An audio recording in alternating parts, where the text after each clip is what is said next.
jukwa yaki jingkmen blaher no abangan yo tang yu jisu jing em hon tinan sa shen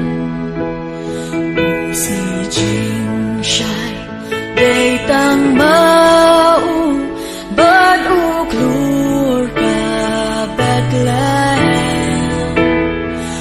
si jing shai day tang mau bad u klur ka Bethlehem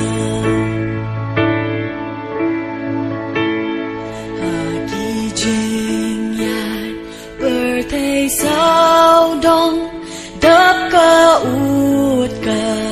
giao ôm mai ba bê yêu tiêu ba buồn rong ya u shapen ban nga bai ban yo yêu Giêsu cordor tang ya u marwe ngamoy long tiêu li ka pentor bat tiêu pula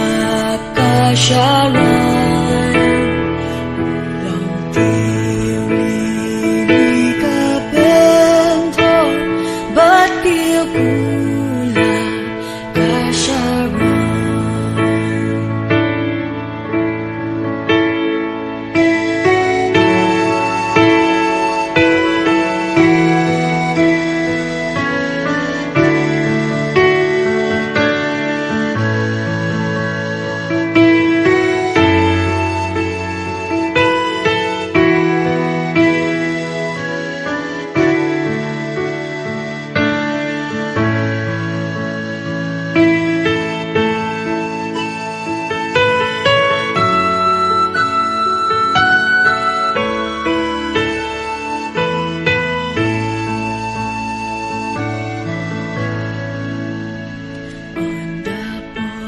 siya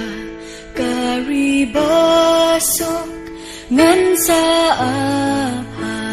kajingkang ladan pasyok tang ujisu